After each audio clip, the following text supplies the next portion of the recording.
प्यारे बच्चों, आप जैन रोजगार क्लासेस के माध्यम से मुझे देख रहे हैं। मैं के सिंह पिछले 15 वर्षों से शिक्षा के क्षेत्र में कार्यरत हूँ। मेरे मार्गदर्शन में सैकड़ों विद्यार्थी सफल हुए हैं। आज भी मैं निरंतर ये प्रयास कर रहा हूँ, विद्यार्थियों का मार्गदर्शन कर रहा हूँ और जैन रोजगार क्लासेस के माध्यम से मैं आपका भी मार्गदर्शन करना चाहता हूँ। इसके लिए जैन रोजगार क्लासेस की तरफ से अंगार बैच की शुरुआत की गई। अंगार बैच नाम से ही स्पष्ट है, अंगार जोश, दीवानगी, जुनून अपने अंदर कैसे पैदा करें। इस जोश, जुनून और दीवानगी के जरिए आप अपनी मंजिल की तरफ बढ़ सकते हैं, अपने मंजिल की तरफ को प्राप्त कर सकते हैं।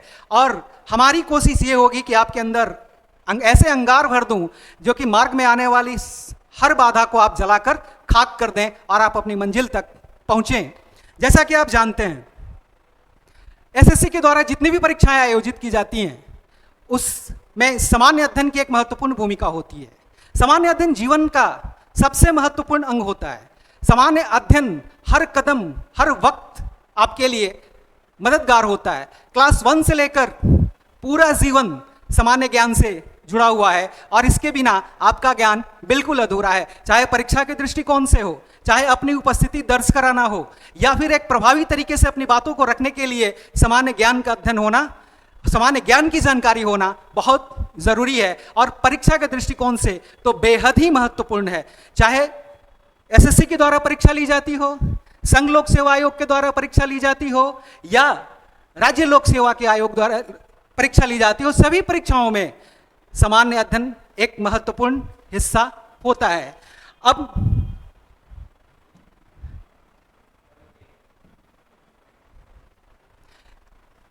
मैं इस सामान्य अध्ययन में राज व्यवस्था की क्या भूमिका है, मैं आपके सामने उस सिलेबस, उस पाठ्यक्रम का विस्तार से वर्णन करूंगा। और सबसे पहले सिलेबस की समझ होनी चाहिए किसी भी विषय में, चाहे वो इतिहास हो, चाहे वो राजनीति शास्त्र हो या विज्ञान हो। हमें पढ़ना क्या है, दैट इज इंपॉर्टेंट। हमें छोड़ना क्या है, ये उससे भी ज़्यादा महत्वपूर्ण है, क्योंकि सेलेक्टिव स्टडी की जरूरत होती है। आपने एकेडमिक में कॉम्प्रिहेंसिव स्टडी की है, लेकिन आज हमें सेलेक्टिव स्टडी की जरूरत है, क्योंकि आपका मुकाबला सिर्फ विश्वविद्यालय में मौजूद छात्रों से नहीं है, बल्कि पूरे हिंदुस्तान के छात्रों से आपका मुकाबला है। तो आप उनके सामने अपने आप को कैसे प्रेजेंट करें, उसे कैसे आगे रखें, यह महत्वपूर्ण होता है। और इसके लिए एक बेहद ही महत्वपूर्ण और सटीक रणनीति की आवश्यकता होती है। अगर आप उस रणनीति पे काम करेंगे तो मुझे उम्मीद है कि आप अवश्य सफल होंगे। तो मैं पाठ्यक्रम की बात करता हूं। सबसे पहले राज व्यवस्था यानी पॉलिटी। सबसे पहले संविधान की ऐतिहासिक पृष्ठभूमि। संविधान के निर्माण के लिए किन किन स्रोतों का हमने इस्तेमाल किया, किन किन स्रोतों के द्वारा संविधान का निर्माण किया गया। संविधान के निर्माण में 1773 के रेगुलेटिंग एक्ट से लेकर 1935 के शासन अधिनियम तक जितने भी एक्ट बने वो सब आज हमारे संविधान में किसी न किसी रूप में मौजूद है। तो संविधान की ऐतिहासिक पृष्ठभूमि क्या है, यानी किस पृष्ठभूमि पर हमारा संविधान का निर्माण हुआ। इसके बाद संविधान की संरचना यानी स्ट्रक्चर ऑफ कॉन्स्टिट्यूशंस। संविधान के निर्माण के लिए एक संविधान सभा का गठन किया गया, संविधान सभा के सदस्यों का निर्वाचन किया गया। यह निर्वाचन कैसे हुआ, कौन सी पद्धति के द्वारा संविधान का निर्वाचन, सदस्यों का निर्वाचन हुआ, कितनी समितियां बनाई गई, इन समितियों को कौन सी जिम्मेदारी दी गई, इन समितियों ने किस प्रकार संविधान का निर्माण किया। एक एक मुद्दे पर लंबी बहस चली। उस बहस के उपरांत जो बातें सामने आई उसे हमने संविधान में रखा। तो संविधान की रचना कैसे हुई, इसके बाद हम संविधान की विशेषताएं यानी फीचर्स ऑफ कॉन्स्टिट्यूशंस, इसमें हम देखते हैं हमारा संविधान लिखित संविधान है, हमारा संविधान रिजिड है, फ्लैक्सिबल दोनों है। हमारे संविधान में मौलिक अधिकार को सुनिश्चित किया गया है। हमारे संविधान में राजनीति निदेशक तत्व को सुनिश्चित किया गया है। हमारे संविधान में राष्ट्रपति की भूमिका क्या है, राष्ट्रपति की शक्तियां क्या है, प्रधानमंत्री कैसे कार्य करते हैं, ये एक छात्र के नाते और इसके साथ एक आम नागरिक के, जिम्मेदार नागरिक के नाते भी इसे जानना बेहद जरूरी है कि हमारे देश की शासन प्रणाली कैसे काम करती है। इसके बाद जब हम नेक्स्ट पेज की तरफ बढ़ते हैं तो प्रस्तावना प्रस्तावना यानी प्रारंभिक परिचय।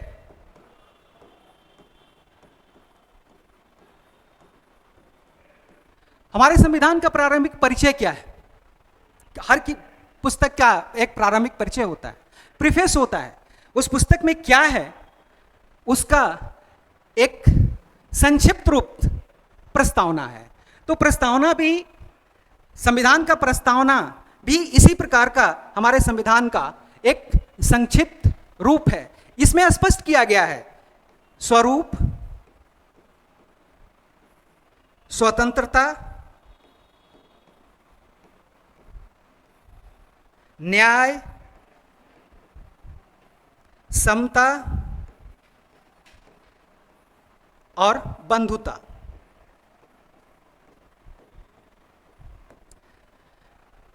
इस प्रस्तावना से संविधान का स्वरूप स्पष्ट होता है। कौन कौन सी स्वतंत्रताएं दी गई हैं यह प्रस्तावना में स्पष्ट किया गया है। कौन कौन से न्याय सुनिश्चित किए गए हैं यह प्रस्तावना में स्पष्ट किया गया है। समता कैसे स्थापित करनी है, समता स्थापित करना हमारा उद्देश्य है, एक लक्ष्य है। और इसके साथ साथ बंधुता, ये स्पष्ट किया गया है संविधान की प्रस्तावना में, यानी प्रारंभिक परिचय। और यही प्रस्तावना अनुच्छेदों में विस्तारित है। जैसा कि आप जानते हैं हमारे संविधान में 395 अनुच्छेद, 1 से लेकर 395 अनुच्छेदों के बीच यह संविधान विस्तारित है। और यह विस्तार प्रस्तावना का ही विस्तार रूप है। इसके बाद हम आते हैं नागरिकता, यानी देश का नागरिक कौन होगा। देश का नागरिक कौन होगा? कोई भी व्यक्ति कैसे नागरिकता प्राप्त कर सकता है, किसी भी व्यक्ति की नागरिकता कैसे जा सकती है, नागरिकता से संबंधित कानून कौन बना सकता है, ये सभी विषय, ये सभी प्रावधान नागरिकता से संबंधित जो चैप्टर दिया गया है उसमें निर्धारित किया गया है कि एक व्यक्ति भारत का कैसे नागरिक हो सकता है, एक व्यक्ति की नागरिकता कैसे जा सकती है, एक व्यक्ति किन शर्तों के साथ नागरिकता प्राप्त कर सकता है। 1950 से लेकर, यानी संविधान के लागू होने से लेकर आज तक नागरिकता संबंधी नियमों में कितने परिवर्तन किए गए, यह भी महत्वपूर्ण है। और इसका अध्ययन हम नागरिकता से संबंधित चैप्टर में करेंगे। अब हम आगे बढ़ते हैं। मौलिक अधिकार जो हमारे संविधान का आधार है, जो देश के नागरिकों को सुनिश्चित किया गया है। मौलिक अधिकार, राज्य के नीति निदेशक तत्व, अर्थात राज्य की क्या नीतियां होंगी, राज्य की नीतियां कल्याणकारी होनी चाहिए, राज्य की नीतियां नागरिक केंद्रित होनी चाहिए। ये स्पष्ट रूप से इसका वर्णन राज्य की नीति निदेशक तत्व में किया गया है। इन अनुच्छेदों में इन नीतियों को विभाजित किया गया है। और इसके बाद मौलिक कर्तव्य, अर्थात देश के नागरिकों के क्या कर्तव्य होंगे। देश के नागरिकों के लिए अधिकार सुनिश्चित किए गए हैं। देश के नागरिकों के लिए अधिकार सुनिश्चित अगर किए गए हैं तो उनके लिए कर्तव्य भी निर्धारित किया गया है कि देश के नागरिकों का कर्तव्य क्या है, उन्हें अपने कर्तव्यों का निर्वहन करना चाहिए। हालांकि ये अनिवार्य नहीं बनाया गया है, ये बाध्यता नहीं है, लेकिन देश के नागरिक होने के नाते और देश ने जो दिया उसे हम किस रूप में इस देश को लौटाएं, ये हमारी जिम्मेदारी है। और वो कर्तव्य के माध्यम से ही हम देश को वापस कर सकते हैं, समाज को वापस कर सकते हैं। अब इसके बाद जब हम अगले पेज की तरफ आते हैं तो विधायिका यानी लेजिस्लेचर, कार्यपालिका यानी एग्जीक्यूटिव, न्यायपालिका यानी जुडिशियरी, ये लोकतंत्र के 3 स्तंभ हैं। लोकतंत्र के 3 स्तंभ। विधायिका, यानी जिसे कानून बनाने की जिम्मेदारी दी गई है। कार्यपालिका, जिसे लागू करने की जिम्मेदारी दी गई है। न्यायपालिका, अर्थात कार्यपालिका और विधायिका के कार्यों की समीक्षा करने की जिम्मेदारी न्यायपालिका को दी गई है। ये तीनों को समानांतर रखा गया है, हॉरिजॉन्टल वे में इसे रखा गया है। तीनों को बराबर की शक्तियां दी गई हैं। अगर न्यायपालिका अपने अधिकार क्षेत्र का उल्लंघन करती है तो कार्यपालिका और विधायिका उसे नियंत्रित करती है। अगर विधायिका अपने कार्य क्षेत्र का उल्लंघन करती है तो न्यायपालिका उसके कार्यों की समीक्षा करती है। अगर कार्यपालिका अपने अधिकार क्षेत्र, अपने ज्यूरिडिक्शंस का अगर इंक्रोच करती है तो न्यायपालिका उसकी समीक्षा करती है। तो इसकी कार्यपालिका प्रणाली क्या है, यानी वर्किंग सिस्टम क्या है, फंक्शन कैसे करती है। कार्यपालिका का फंक्शनल सिस्टम क्या है और न्यायपालिका का फंक्शनल सिस्टम क्या है, इसे न्यायपालिका, कार्यपालिका और विधायिका में स्पष्ट किया गया है। अब इसके बाद हम आगे बढ़ते हैं। आप देखेंगे कि भारत में शासन व्यवस्था केंद्र के स्तर पर, राज्य के स्तर पर और स्थानीय स्तर पर। संघीय शासन व्यवस्था, राज्य शासन व्यवस्था और स्थानीय शासन व्यवस्था। संघीय शासन व्यवस्था अर्थात लोकसभा,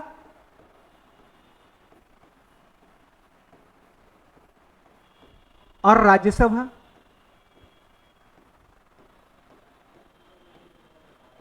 ये केंद्रीय स्तर पर 2 संस्थाएं काम करती हैं। विधान बनाने की जिम्मेदारी लोकसभा और राज्यसभा पर है। लोकसभा या राज्यसभा के द्वारा विधान बनाने की प्रक्रिया शुरू होती है। दोनों सदनों से प्रस्ताव पारित होने के उपरांत राष्ट्रपति के पास जाता है और राष्ट्रपति की सहमति के बाद यह कानून बन जाता है और यह कानून संपूर्ण भारत में लागू होता है। यानी संघ द्वारा बनाया गया कानून, संघीय विधान मंडल द्वारा बनाया गया कानून संपूर्ण भारत में लागू होता है।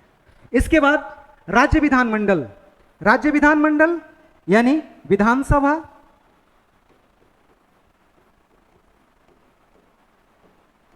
विधान परिषद कुछ राज्यों में,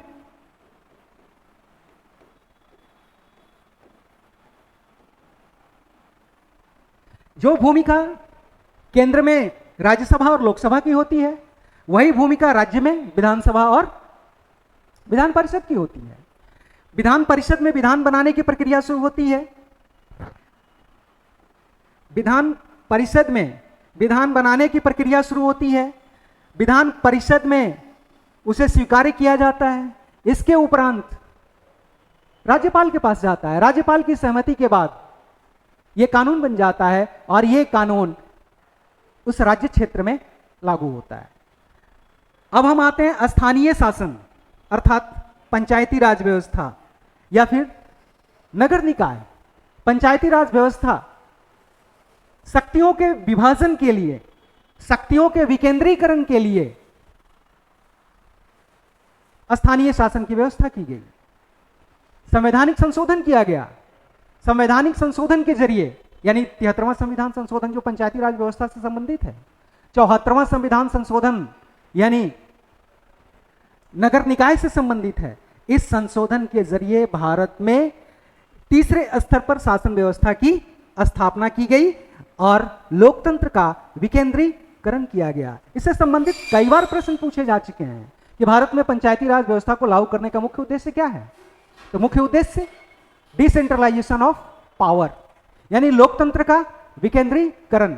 अब पंचायत की कार्यप्रणाली क्या है, नगर निगम की कार्यप्रणाली क्या है, नगर पालिका की कार्यप्रणाली क्या है, इसका अध्ययन हम स्थानीय शासन के चैप्टर में करेंगे और ये बहुत ही महत्वपूर्ण चैप्टर है क्योंकि इससे संबंधित प्रश्न अक्सर पूछे जाते हैं, कभी कभी नहीं अक्सर पूछे जाते हैं। इसलिए इस सेक्शंस को, इस खंड को हमें अच्छी तरह से तैयार करना है।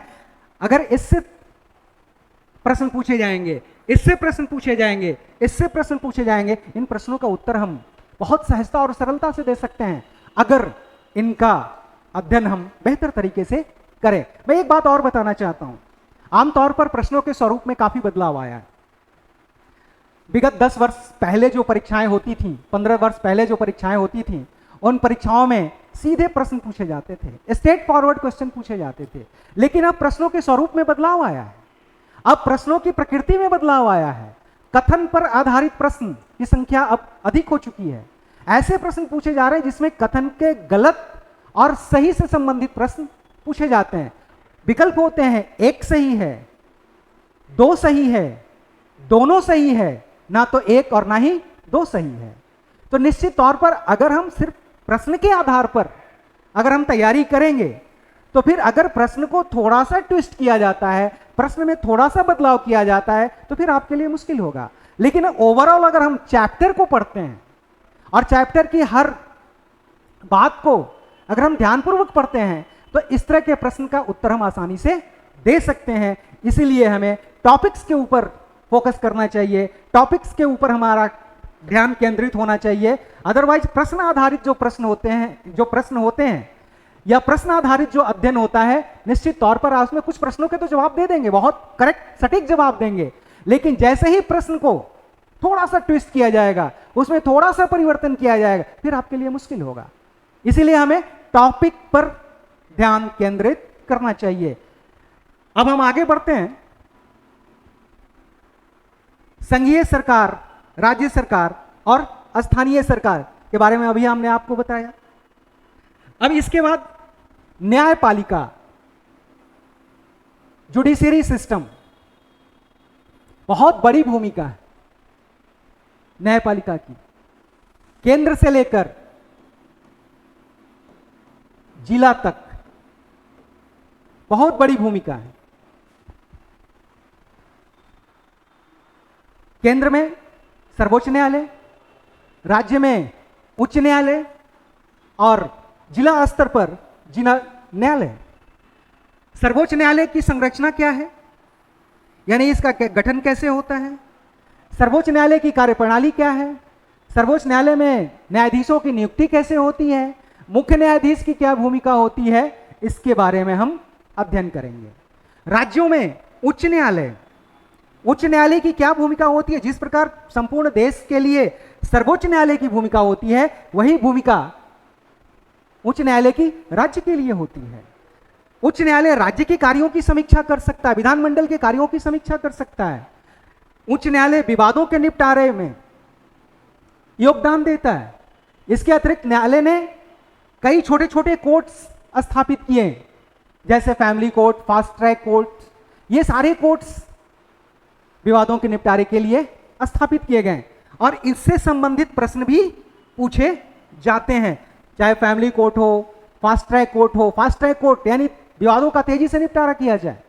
इसके अतिरिक्त जिला न्यायालय, यानी जिला स्तर पर ये न्यायालय कार्य करते हैं। आपराधिक न्यायालय अलग होते हैं, दीवानी न्यायालय अलग होते हैं, दोनों के मामले अलग अलग निपटाए जाते हैं। इस प्रकार भारत में एक न्याय पालिका की स्थापना की गई और इसे संवैधानिक दर्जा दिया गया, इसे स्वायत्तता दी गई। ये कि केंद्र सरकार या राज्य सरकार के अधीन कार्य नहीं करते हैं। मैं बात एक और स्पष्ट कर दूं, सर्वोच्च न्यायालय के अधीन उच्च न्यायालय नहीं होता है। सर्वोच्च न्यायालय अगर स्वायत्त संस्था है तो उच्च न्यायालय भी स्वायत्त संस्था है। उच्च न्यायालय स्वतंत्रता पूर्वक कार्य करता है, जबकि जिला न्यायालय उच्च न्यायालय के अधीन आता है। लेकिन उच्च न्यायालय सर्वोच्च न्यायालय के अधीन नहीं होता है। उच्च न्यायालय स्वतंत्र होता है, स्वायत्त होता है, स्वतंत्रता पूर्वक कार्य करता है, जैसे सर्वोच्च न्यायालय कार्य करता है। तो ये भारत में न्याय प्रणाली की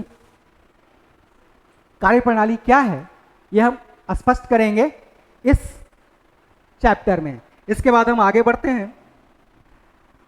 राष्ट्रपति यानी संघीय विधानमंडल, संघीय विधानमंडल, इसका स्ट्रक्चर क्या है, इसकी संरचना क्या है संघीय विधानमंडल की। सबसे पहले राष्ट्रपति, देश की सारी शक्तियां राष्ट्रपति में निहित है। संविधान ने सारी शक्तियों को राष्ट्रपति में केंद्रित किया है। राष्ट्रपति की शक्तियों का उपयोग राज्यसभा और लोकसभा के द्वारा जो मंत्रिमंडल का गठन किया जाता है उसके द्वारा किया जाता है। तो सारी शक्तियां राष्ट्रपति में निहित होती हैं। तो राष्ट्रपति की शक्तियां क्या हैं? उपराष्ट्रपति की भूमिका क्या होती है? उपराष्ट्रपति की कार्यप्रणाली क्या है? उपराष्ट्रपति क्या करते हैं? राष्ट्रपति की अनुपस्थिति में उपराष्ट्रपति की क्या भूमिका होती है? राज्यसभा के अध्यक्ष के रूप में उपराष्ट्रपति की क्या भूमिका होती है? इसके बाद भारत का महान्यायवादी यानी अटॉर्नी जनरल ऑफ इंडिया, यानी ये भारत सरकार के वकील के रूप में कार्य करते हैं, भारत सरकार के एक कानूनी सलाहकार के रूप में कार्य करते हैं। इनकी नियुक्ति कैसे होती है? इनको पद से कैसे हटाया जाता है? इनके कार्य क्या है? इनके लिए वेतन कौन निर्धारित करता है? इनके लिए वेतन कहां से दिया जाता है? किन किन अनुच्छेदों में महान्यायवादी का जिक्र किया गया है, यह सब हम इस चैप्टर में पढ़ेंगे। इसके बाद राज्यसभा, राज्यसभा का स्ट्रक्चर क्या है? राज्यसभा का गठन कैसे होता है? राज्यसभा के सदस्यों का रिटायरमेंट कैसे होता है? लोकसभा के सदस्यों का निर्वाचन कैसे होता है? लोकसभा का कार्यकाल क्या होता है? ये सब, लोकसभा की कार्यप्रणाली क्या है? लोकसभा का कैसे फंक्शन करता है? राज्यसभा कैसे फंक्शन करता है? लोकसभा की भूमिका क्या है और राज्यसभा की भूमिका क्या है? इससे तुलनात्मक प्रश्न भी पूछे जाते हैं कि राज्यसभा की तुलना में लोकसभा शक्तिशाली है या लोकसभा की तुलना में राज्यसभा शक्तिशाली है। इससे भी सब प्रश्न पूछे जाते हैं। तो राज्यसभा की संरचना क्या होगी, लोकसभा की संरचना क्या होगी, हम इन चैप्टर्स में अध्ययन करेंगे। इसके बाद हम आगे बढ़ते हैं। यह राज्य विधानमंडल है, यानी राज्य की शासन प्रणाली, राज्य की शासन प्रणाली।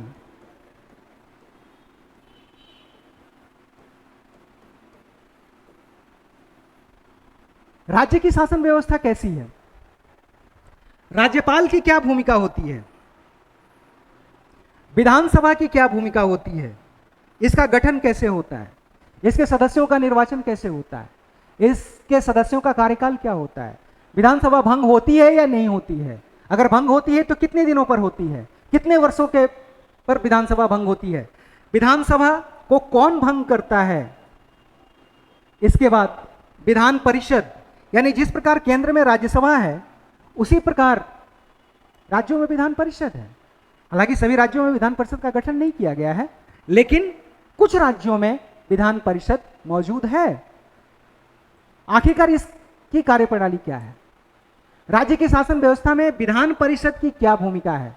क्या वही भूमिका है जो केंद्र में राज्यसभा की है या उससे कमतर भूमिका है विधान परिषद की? क्या इसकी आवश्यकता है या नहीं है?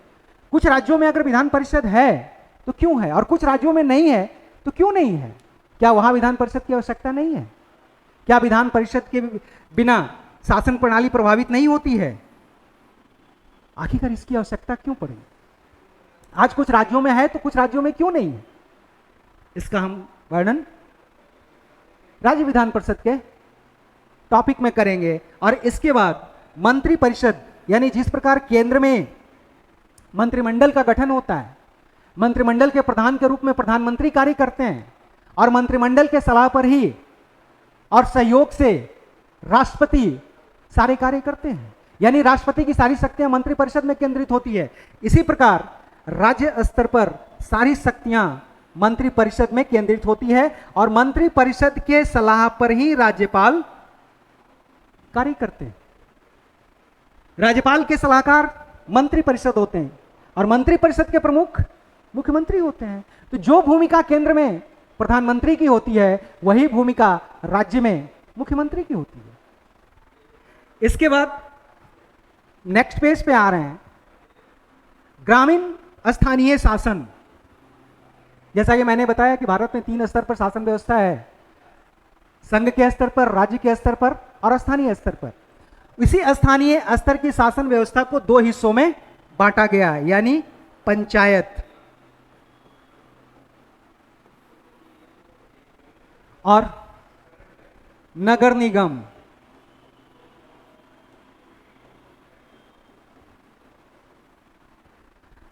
ग्रामीण क्षेत्रों में 3 स्तरीय प्रशासन व्यवस्था स्थापित की गई, तो शहरी क्षेत्रों में भी 3 स्तर पर शासन व्यवस्था स्थापित की गई।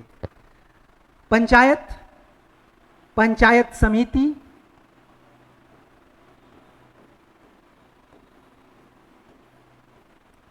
और नगर पंचायत।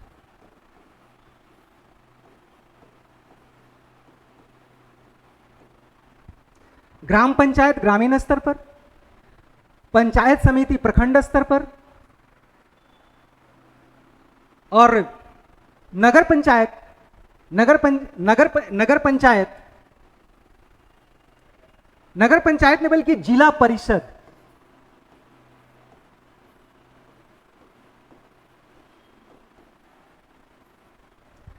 तो ग्राम पंचायत ग्रामीण स्तर पर, पंचायत समिति प्रखंड स्तर पर और जिला परिषद जिला स्तर पर स्थापित किए गए। तीनों की भूमिका स्पष्ट है, संविधान के द्वारा स्पष्ट किया गया है कि तीनों की भूमिका क्या क्या होगी। इसके बाद अगर शहरी स्थानीय शासन में आते हैं तो पहले नगर निगम, नगर पालिका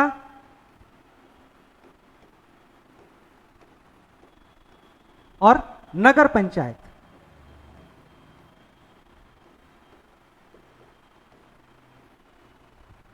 इसके बारे में अध्ययन करेंगे हम लोग।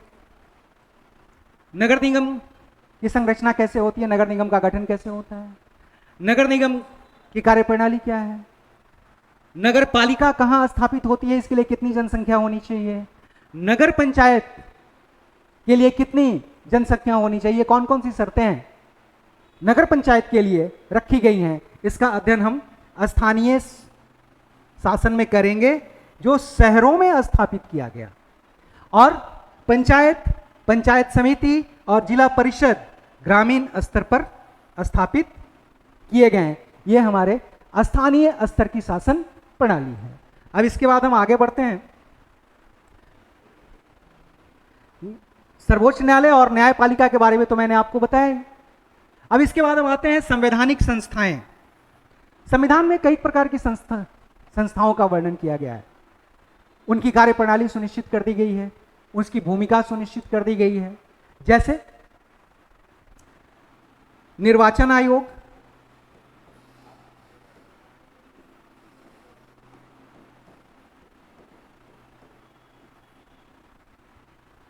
जो लोकसभा, राज्यसभा, राष्ट्रपति, उपराष्ट्रपति, विधानसभा और विधान परिषद का चुनाव नियंत्रित करती है और संपन्न करवाती है। निर्वाचन आयोग की देखरेख में ही अभी 18वीं लोकसभा का निर्वाचन चल रहा है। यह सारी जिम्मेदारी किसकी होती है? निर्वाचन आयोग की होती है। यह एक स्वायत्त संस्था है, सरकार का कोई नियंत्रण नहीं है, सरकार से स्वतंत्र रूप से यह कार्य करती है, सरकार के अधीन यह संस्था कार्य नहीं करती है। इसके बाद सर्वोच्च न्यायालय, जैसा कि मैंने अभी बताया आपको, सर्वोच्च न्यायालय यह एक स्वायत्त संस्था है। इसके अतिरिक्त संघ लोक सेवा आयोग, संघ लोक सेवा आयोग,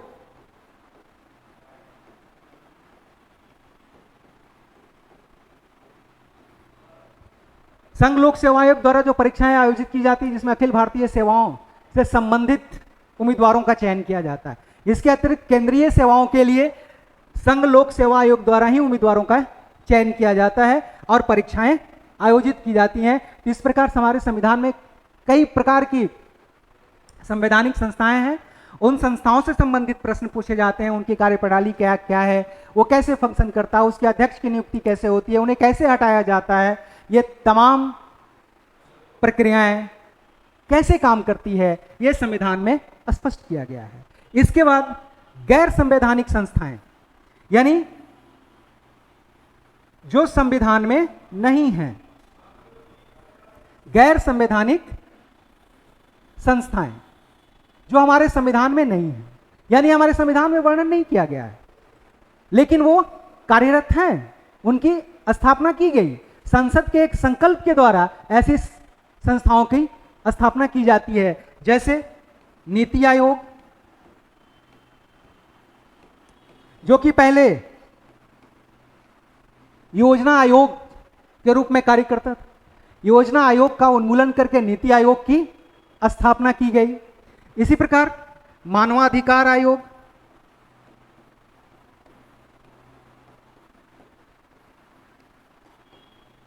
इस प्रकार की संस्थाएं कार्य करती हैं। ये गैर संवैधानिक संस्थाएं होती हैं, यानी जिसका वर्णन हमारे संविधान में नहीं किया गया है। अब इसके बाद हम संविधान के अनुच्छेद बहुत ही महत्वपूर्ण है, 395 अनुच्छेद।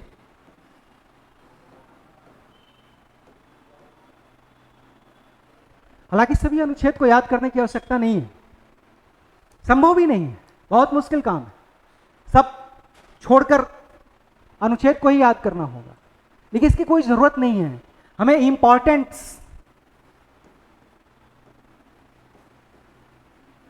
अनुच्छेद को याद करने की जरूरत है। हमें इसको देखना होगा कि कौन से आर्टिकल कितना महत्वपूर्ण है, कौन से आर्टिकल निरंतर पूछे जा रहे हैं। हमें प्रीवियस ईयर के प्रश्न का भी अध्ययन करना होगा। प्रीवियस ईयर के अध्ययन से हमें यह पता चलता है कि आखिरकार कौन कौन से प्रश्न लगातार पूछे जा रहे हैं, कौन कौन से प्रश्न रिपीट हो रहे हैं, और खासकर अनुच्छेदों से संबंधित प्रश्न अक्सर रिपीट होते हैं। जैसे एक मौलिक अधिकार के अंतर्गत एक अनुच्छेद है, अनुच्छेद 17, जिसमें अनटचेबिलिटी को प्रोहिबिटेड किया गया है, यानी किसी भी प्रकार के छुआछूत को प्रतिबंधित किया गया है, चाहे धार्मिक आधार पर भेदभाव हो, जातीय आधार पर भेदभाव हो, या फिर सामाजिक आधार पर भेदभाव हो, आर्थिक आधार पर भेदभाव हो। हर प्रकार के भेदभाव को प्रतिबंधित किया गया है। ये अनुच्छेद 17, इससे संबंधित अक्सर प्रश्न पूछे जाते हैं। तो हमें उन मौलिक अधिकार से संबंधित जितने भी आर्टिकल हैं, राजनीति निदेशक तत्वों में जितने भी आर्टिकल हैं, राष्ट्रपति से संबंधित जितने आर्टिकल हैं, कि राष्ट्रपति की न्यायिक शक्ति का वर्णन किस आर्टिकल में किया गया है, राष्ट्रपति को हटाने का तरीका किस अनुच्छेद में दिया गया है, राष्ट्रपति की योग्यता किस अनुच्छेद में निर्धारित की गई है, राष्ट्रपति की सारी शक्तियों का उपयोग मंत्रिपरिषद के माध्यम से करेगा, यह किस अनुच्छेद में किया गया है। तो ये अनुच्छेद इंपॉर्टेंट है, ये अनुच्छेद महत्वपूर्ण है। इन अनुच्छेदों को हमें याद करना होगा, तब हम अनुच्छेदों से संबंधित प्रश्न को बहुत सरलता से और आसानी से हल कर लेंगे। इसके बाद है संवैधानिक संशोधन, क्योंकि 1975 में एक बहुत बड़ा संशोधन हुआ, जिसको हम 42वां संविधान संशोधन कहते हैं। 42वां संविधान संशोधन ये इतना व्यापक संशोधन था कि इसे मिनी संविधान का दर्जा दिया गया। इसी प्रकार के कुछ महत्वपूर्ण संशोधन हैं। अब तक संविधान में 106 संशोधन हो चुके हैं। 1950 में यह संविधान लागू हुआ, और 1950 से लेकर अब तक यानी 2024 तक 106 संशोधन हो चुके हैं। इसमें से कुछ संशोधन बेहद ही महत्वपूर्ण होते हैं, और उनसे संबंधित प्रश्न हमेशा पूछे जाते हैं, अक्सर नहीं, हमेशा पूछे जाते हैं। तो इन महत्वपूर्ण अनुच्छेदों का अध्ययन हमें करना है और उन्हें याद भी करना है। इससे संबंधित प्रश्न को हम आसानी से हल कर लेंगे। अनुच्छेदों से संबंधित प्रश्न टेबल में पूछे जा रहे हैं, आपको उसको मैच करना होता है कि आप मैच करके बताएं कि किस अनुच्छेद में क्या प्रोविजंस किया गया है। तो इस प्रकार के अनुच्छेदों को, इस प्रकार के संवैधानिक संशोधन को हमें याद करने की जरूरत है, और अनुच्छेद और अमेंडमेंट इससे संबंधित जो भी प्रोविजंस हैं, ये बार बार रिपीटेशन से ही हम याद कर सकते हैं।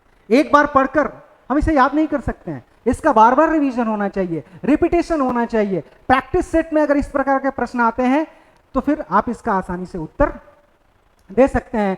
परीक्षाओं में अगर ऐसे प्रश्न पूछे जाते हैं तो इसका आसानी से आप उत्तर दे सकते हैं। इसके बाद एक पंचलाइन है आपके लिए, एक मोटिवेट करने वाला पंचलाइन है। दुनिया की हर चीज ठोकर खाने से टूट जाती है। जिंदगी में हम कई बार ठोकर खाते हैं, गिरते हैं, उठते हैं, फिर आगे बढ़ते हैं। एक कामयाबी ही ऐसी चीज है, यानी सफलता ही ऐसी चीज है जो निरंतर ठोकर खाने के बाद ही प्राप्त होती है। ठोकर यानी परिश्रम। इस परिश्रम के बल पर ही, इस परिश्रम के बदौलत ही आप अपनी मंजिल तक पहुंच पाते हैं। तो निरंतर ठोकर खाना ये कठिनाई नहीं है, बल्कि आपको आगे बढ़ने की प्रेरणा देता है। मैं एक उदाहरण के तौर पर अब्राहम लिंकन का नाम लेना चाहता हूं। अब्राहम लिंकन ने हर स्तर के चुनाव लड़े, हर स्तर के चुनाव में उन्होंने भाग लिया, लेकिन चुनाव जीता तो सिर्फ राष्ट्रपति का चुनाव जीता, अन्यथा बाकी सारे चुनाव वो हार गए, क्योंकि उनका इंतजार अमेरिका का राष्ट्रपति का पद कर रहा था। और वो छोटे छोटे पदों के लिए नहीं बने थे, बल्कि अमेरिका के राष्ट्रपति जैसे पद के लिए वो बने थे। तो उन्हें वहां पहुंचना था, लेकिन उन्होंने इन चुनावों को सीढ़ियों के रूप में इस्तेमाल किया और कदम दर कदम आगे बढ़ते गए, हारते गए, क्योंकि उन्हें जीतना था। इसलिए हार से कभी घबराना नहीं है। और अगर हम गिरते हैं तो फिर उठना ही है, गिरे रहना नहीं है। कोई भी इंसान, कोई भी व्यक्ति, कोई जानवर भी अगर रास्ते में गिर जाता है तो वो उठने की कोशिश करता है, कभी पड़े रहने की कोशिश नहीं करता है। अपंग से अपंग व्यक्ति भी अगर गिरता है तो हमेशा उठने की कोशिश करता है। तो इसलिए असफलता से कभी घबराए नहीं। असफलता आपको और आगे बढ़ने के लिए प्रेरित करती है। इसलिए ठोकर खा रहे हैं, यानी आप कदम दर कदम आप अपनी मंजिल की तरफ बढ़ रहे हैं। धन्यवाद, best of luck, thank you.